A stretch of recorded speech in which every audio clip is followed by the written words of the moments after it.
तो हाँ जी, आप में से किसी ने बोला था कि मैम डिस्कोर्स मार्कर्स पढ़ा दो, तो चलो आज डिस्कोर्स मार्कर्स पढ़ते हैं। अगर आपको ये पीडीएफ चाहिए तो it will be available on the Telegram channel freely, तो please go and join the Telegram channel. चलो शुरू करते हैं। So what exactly is discourse markers? Discourse markers होते क्या हैं? डिस्कोर्स क्या होता है? Discourse means conversation, talk, discussion, ये सब का मतलब होता है डिस्कोर्स, या डिस्कोर्स का मतलब होता है ये सब। ठीक है। अब डिस्कोर्स मार्कर्स क्या होते हैं कि एक कॉन्वर्जेशन चल रही है, एक टॉक चल रही है, डिस्कशन चल रहा है, उस कैसे पता चलेगा? जब वो एक स्मूथ फ्लो में होगी, right? It can be written और स्पोकन बोथ। ठीक है। So discourse markers are the words or phrases that organize speech and writing by linking one idea to another। मतलब वो लिंक कर रहे हैं, लिंक से स्मूथनेस आती है कॉन्वर्जेशन में, फ्लुएंसी आती है ऑफ आइडियाज। ठीक है। दे हेल्प द लिसनर और रीडर टू फॉलो और ट्रेन योर थॉट इजिली। जैसे for example, well that's an interesting topic. तो यहाँ पे वेल क्या है? डिस्कोर्स मार्कर है। However, I think there's another way to look at it. This is again a discourse marker. So, what do you do next? What do we do next? Again, this is a discourse marker. Moving on. अब types of discourse markers समझ लेते हैं। Discourse marker for additional information.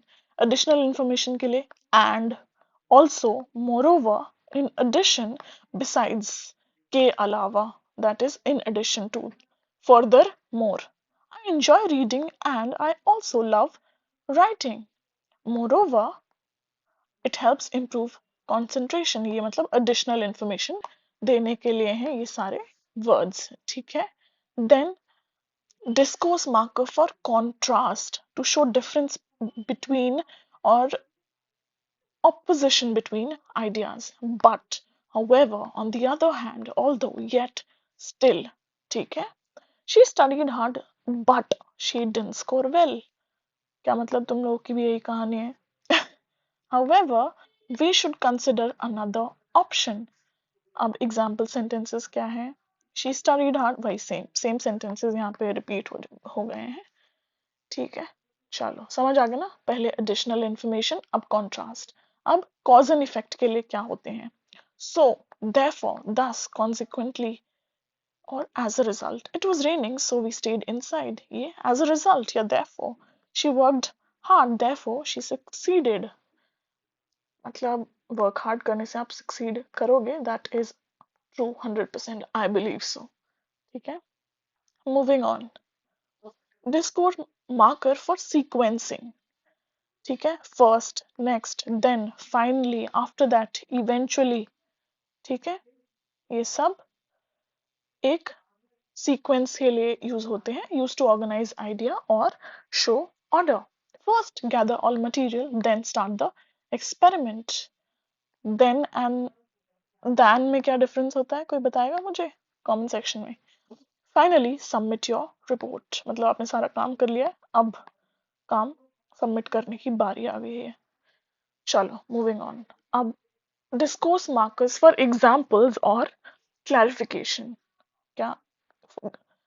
Give examples और use to explain. ठीक है। ये इस चीज के लिए यूज होते हैं। For example, for instance, in other words, that is, some fruits, for example apples and bananas, are rich in fiber। In other words, he's not ready yet। ठीक है। Discourse markers to change the topic, used to move to a new subject naturally। By the way, anyway, speaking of, incidentally। ठीक है। Speaking of और incidentally। Example sentence, by the way, did you finish your homework? तुम लोग को इतना कुछ बोलती हूँ मैं कि comment section में बताओ, तुम लोग तो कुछ भी नहीं बताते हो। By the way, did you comment in the comment section? Anyway, let's get back to the main point। हाँ चलो हम भी मेन पॉइंट पे चलते हैं। क्या है हमारा मेन पॉइंट? पीवाईक्यू सॉल्व करना, ठीक है। चलो, अब एनडीए के पीवाईक्यूज हैं। सो हमारी फर्स्ट स्टेटमेंट क्या है? जो transfer request is concerned will be discussing it at the next meeting. अब क्या क्या ऑप्शन है हमारे पास? As far as, to begin with, by the way, talking about. अब ये जो तीनों हैं, इनको सब्जेक्ट की जरूरत नहीं है। टू बिगिन विद के बाद कॉमा आता है, बाय द वे के बाद भी कॉमा आता है, टॉकिंग अबाउट के बाद भी कॉमा आता है, बट एज फार एज को सब्जेक्ट की जरूरत होती है, और यहाँ पे सब्जेक्ट दिया हुआ है योर ट्रांसफर रिक्वेस्ट, यहाँ पे कॉमा भी नहीं है। तो as far as and is concerned, मैं आपको ये नहीं बताऊंगी कि एज फार एज है तो इज कंसर्न, मैं थोड़े लॉजिक्स दूंगी आपके, ताकि आपको याद रहे for longer term. As far as को एक सब्जेक्ट की जरूरत होती है, ठीक है। और इन तीनों में किसी को सब्जेक्ट की जरूरत नहीं होती, कॉमा भी चाहिए होता है इनको, ठीक है। तो यहाँ पे योर ट्रांसफर रिक्वेस्ट आ गया सब्जेक्ट, तो यहाँ पे क्या आ जाएगा? एज फार एज, ठीक है। Moving on. Did you know Ravi has a new job? तो फॉर वन थिंग, यहाँ पे क्या होता है? ये रीजनिंग देने के लिए यूज होता है, फॉर वन थिंग। तो यहाँ पे क्या कोई रीजन हो रहा है? नहीं। इन द फर्स्ट प्लेस ये सीक्वेंसिंग के लिए यूज होता है, अभी हमने पढ़ा था ना, discourse markers for sequence. As a result conclusion के लिए यूज होता है। तो ये कुछ भी नहीं हो रहा है, यहाँ पे सिर्फ टॉपिक चेंज हो रहा है और क्वेश्चन पूछा जा रहा है। तो बाय द वे, देखो यहाँ पे हमने किया था ना दोनों में, यहाँ पे क्वेश्चन पूछा जा रहा था, by the way did you finish your homework? So यहाँ पे क्या आएगा? By the way. Moving on.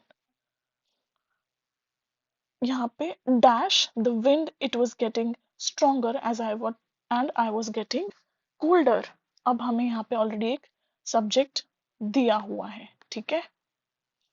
अब बाय द वे के बाद क्या होता है? टॉपिक चेंज, उसके बाद सब्जेक्ट की जरूरत नहीं होती है, इसके बाद भी कॉमा आता है, इसको भी सब्जेक्ट की जरूरत नहीं होती है, एंड टू बिगिन विद के बाद भी कॉमा आता है और इसको सब्जेक्ट की जरूरत नहीं होती है। स्पीकिंग ऑफ, यहाँ पे क्या है? एक हमारे पास प्रेपोजिशन है, प्रेपोजिशन दिया हुआ है, प्रेपोजिशन के बाद क्या आता है? एक सब्जेक्ट या फिर ऑब्जेक्ट ऑफ प्रेपोजिशन। तो यहाँ पे द विंड दिया हुआ है, तो हमारा आंसर क्या होगा? Speaking of.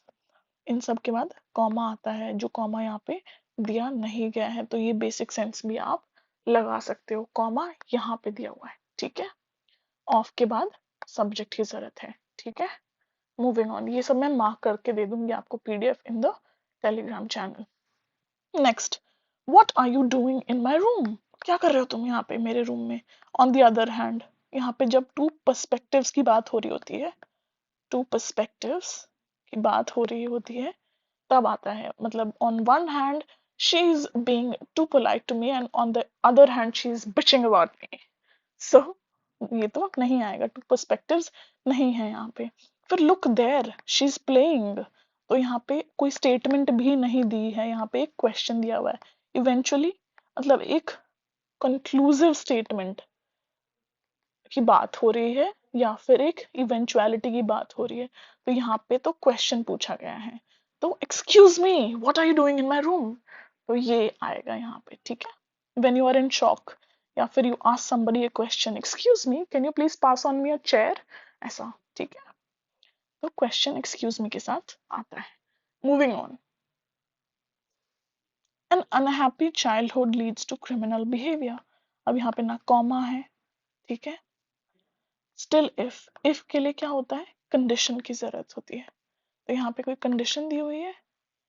नहीं दी हुई। इवन समवॉट कोई डिग्री, मतलब कोई चीज कितनी डिग्री पे हो रही है, मतलब नॉट द टेम्परेचर वाला डिग्री, मतलब कितनी बुरी या कितनी अच्छी, या उसका कितना लेवल है, अच्छे में या बुरे में, या ऐसे डिग्री की बात हो रही है, समझ गए। फिर इन प्रोग्रेशन, मतलब प्रोग्रेसिव स्टेप्स की बात हो रही है, स्टेप्स की जब बात होती है तो प्रोग्रेशन, तो ये कहाँ, यहाँ पे कोई स्टेप्स की बात हो रही है? नहीं। इवन समवॉट कोई डिग्री की बात हो रही है? नहीं। यहाँ पे कोई कंडीशन की बात हो रही है? कोई दो कंडीशंस दी हुई है कि अगर ऐसा हुआ तब ऐसा होगा? नहीं, ऐसा नहीं दिया हुआ। तो in some cases an unhappy childhood leads to criminal behavior। तो मैं आपको एलिमिनेशन मेथड समझा रही हूँ कि कैसे आप एलिमिनेट कर सकते हो, ठीक है। समझ गए ना? Moving on. हमारा अगला स्टेटमेंट है डैश, देखो यहाँ पे कॉमा दिया हुआ है, the problem is nothing but a wrong assumption about process. जब भी कोई टीचर हमें पढ़ा रही होती है तो वो डेफिनेशन देती है, तो हमें ऐसे एंड में हमेशा बोलती है ना कि जब उसने सब कुछ समझा लिया तो ऐसे बोलती है कि this is nothing but, simple दो वर्ड्स में समझाने के लिए ये नथिंग बट जब यूज होता है तो it's a conclusive statement, right. तो कंक्लूसिव किसमें होती है, इन अदर वर्ड्स, मतलब उसने ऑलरेडी बता दिया बट कुछ चंद शब्दों में उसको जब कुछ बताना है तो इन अदर वर्ड्स, ठीक है। एंगेजिंगली नहीं आएगा, it's an adverb of manner, adverb of manner है, तो एंगेजिंगली इसमें यूज नहीं हो रहा है, यहाँ पे कोई मैनर की बात नहीं हो रही। इन द मीन वाइल मतलब दो काम हो रहे हैं, यहाँ पे कोई सो रहा है फिर वहां पे कोई टीवी देख रहा है, तो ऐसे कोई दो चीजों की भी बात नहीं हो रही है। समवॉट यहाँ पे डिग्री की भी बात नहीं हो रही है, यहाँ पे कंक्लूसिव स्टेटमेंट की बात हो रही है, ठीक है। Moving on, many dash hesitate to publicly broach such question for fear of nurturing discrimination। अब ऑफ कोर्स एक डिसमिसिव टोन में यूज होता है, तो यहाँ पे डिसमिसिव टोन की जरूरत नहीं है, या श्योरिटी के लिए भी यूज होता है कि ऑफ कोर्स, ठीक है, तो वो वाली श्योरिटी भी नहीं आ रही यहाँ पे। अनटिल कंजंक्शन की तरह यूज होता है, कंजंक्शन की तरह यूज होता है या प्रेपोजिशन, ठीक है। तो हमें तो कंजंक्शन या प्रेपोजिशन नहीं चाहिए क्योंकि हमें दो वर्ड्स जॉइन नहीं हो रहे हैं, हमें यहाँ पे एक एडवर्ब चाहिए, तो ये भी एडवर्ब नहीं है, तो एडवर्ब क्या है, एल वाई, ठीक है। ये this is a complete statement in itself, it's just हमें उसमें एक डिस्कोर्स मार्कर, एक फ्लुएंसी लानी है सेंटेंस में, तो क्या आएगा, understandably, L Y is an adverb. Moving on, dash, one notes that in the 19th century, an important development of the reflection and questioning gained momentum। Of course, again, अभी मैंने समझाया था कि श्योरिटी के लिए तो नहीं, this is just a general statement, कोई श्योरिटी नहीं है, अदरवाइज नहीं आएगा। यहाँ पे कोई दो उसकी बात नहीं हो रही है, कॉन्ट्रास्ट की बात नहीं हो रही है, ठीक है, तो ये भी नहीं आएगा। कोई पर्टिकुलर चीज की भी बात नहीं हो रही है, it's just a general statement which is given about the 19th century, तो आंसर क्या होगा, generally speaking,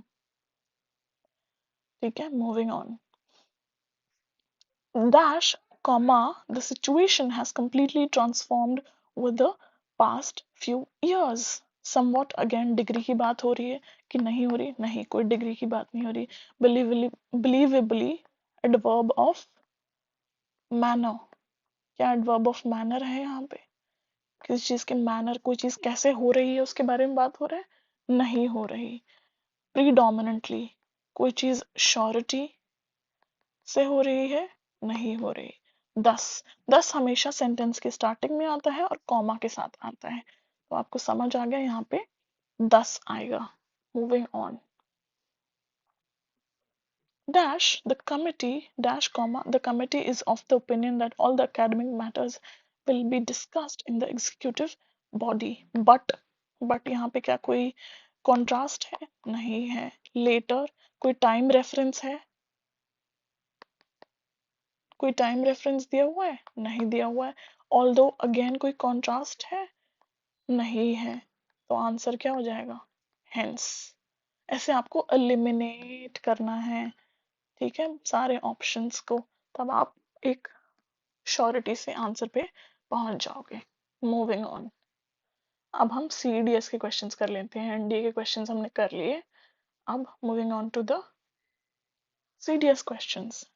Dash comma the process by which the state took over from the church, the registration of the births, death and marriages was complete by 1792 in the Europe in Europe। अब क्या instead किसके लिए use होता है, के अलावा, कि ऐसा नहीं है, replacement, as a replacement use होता है, ठीक है। यहाँ पे कोई रिप्लेसमेंट की बात नहीं होती। लेटर, टाइम रेफरेंस, और टाइम रेफरेंस भी कोई वेग टाइम रेफरेंस यूज होता है लेटर में, ठीक है। however अगेन ऐसा ऐसा हुआ, however she still did that, तो ऐसे कॉन्टेक्स्ट में यूज हो रहा है, बट ऐसा कुछ नहीं है, इट्स जस्ट हमें कोई पीस ऑफ इंफॉर्मेशन दी जा रही है, additional piece of information.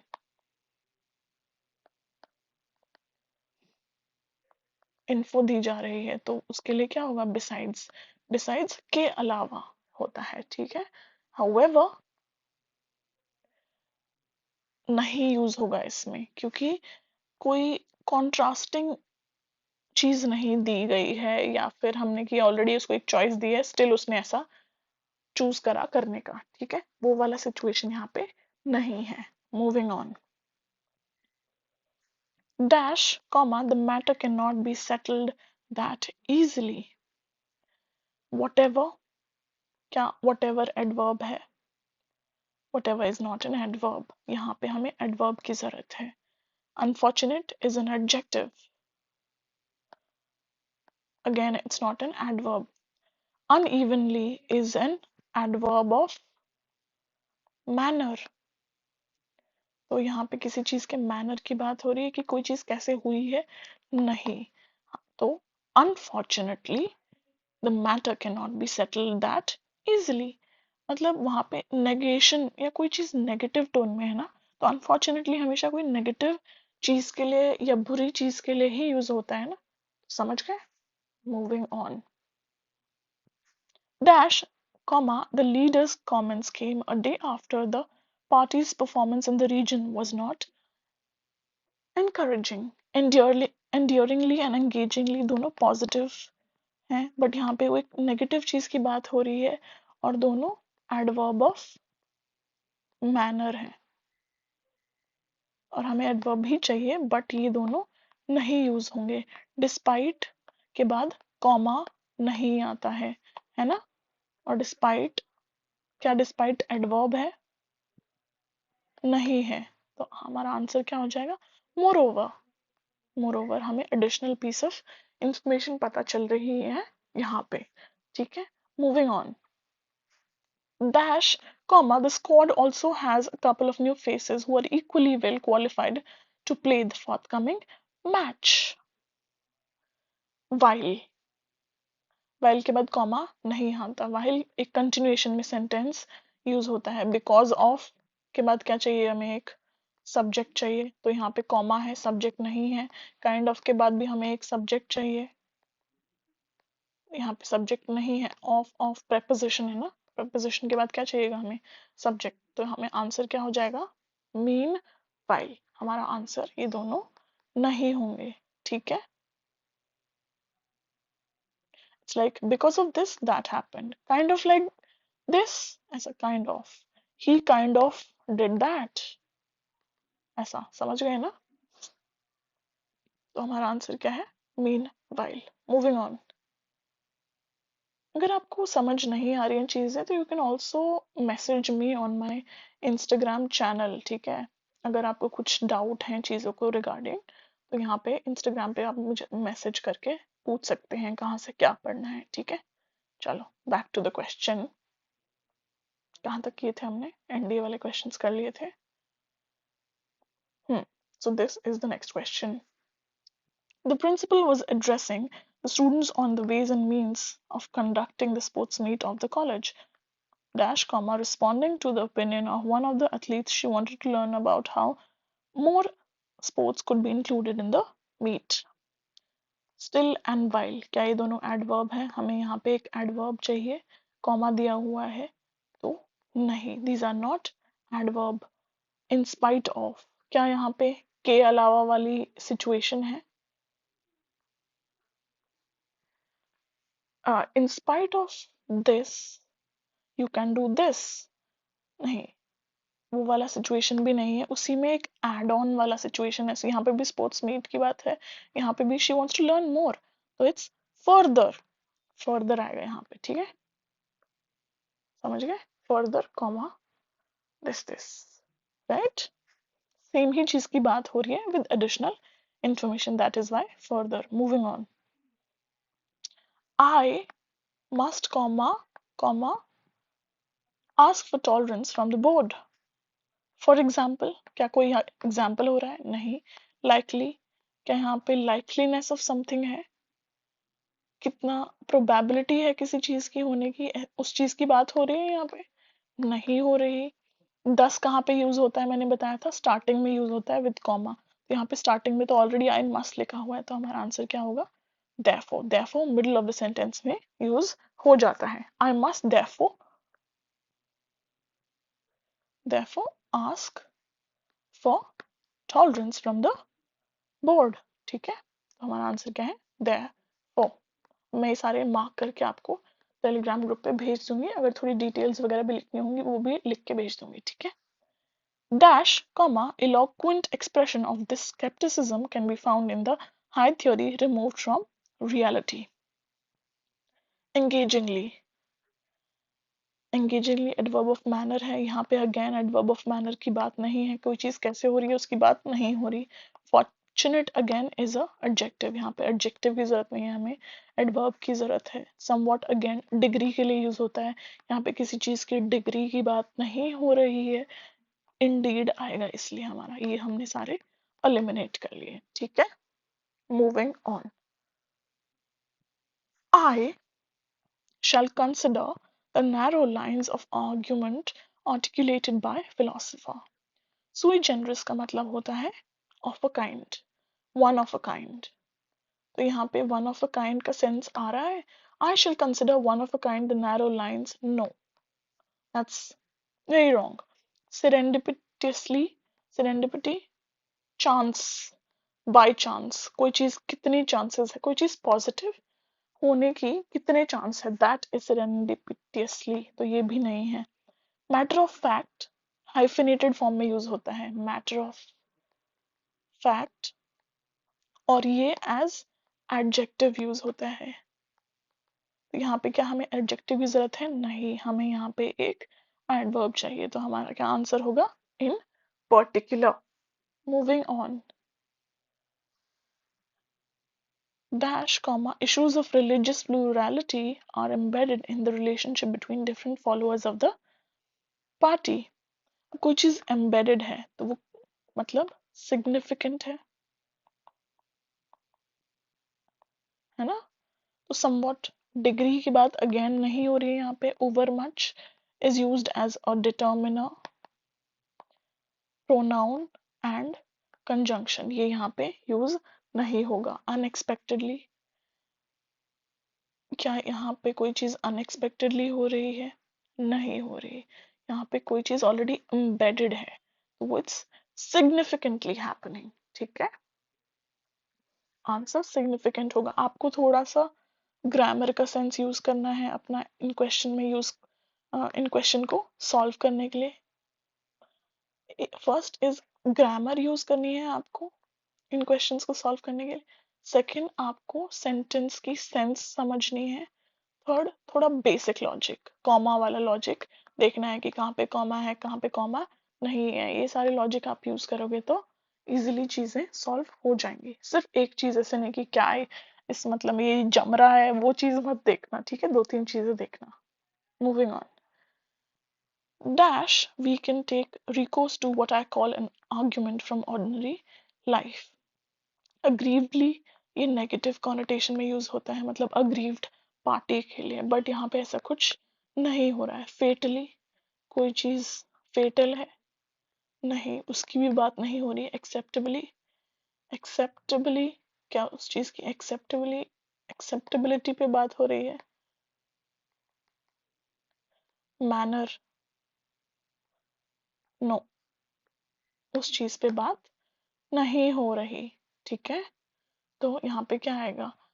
They are talking about we can take recourse to what I call an argument from ordinary life. मतलब उनको finally it's a conclusive sort of statement if you read it carefully. ठीक है, तो answer क्या होगा? finally, finally, finally. ठीक है, so that is it. that is the end of the video. आपको ये PDF चाहिए तो टेलीग्राम पे चले जाना. क्वेश्चंस पूछने हैं तो इंस्टाग्राम पे मैसेज कर देना, और कुछ बड़ी लंबी चौड़ी सिलेबस रिगार्डिंग क्वेरीज है तो यहाँ पे मेल कर सकते हैं आप, ठीक है। चलो, I will see you in the next one. बता देना क्या टॉपिक पढ़ना है। आपने किसी ने बोला था डिस्कोर्स मार्कर्स, तो इसलिए हमने इसमें डिस्कोर्स मार्कर्स पढ़ लिए, ठीक है। चलो, I will see you in the next one.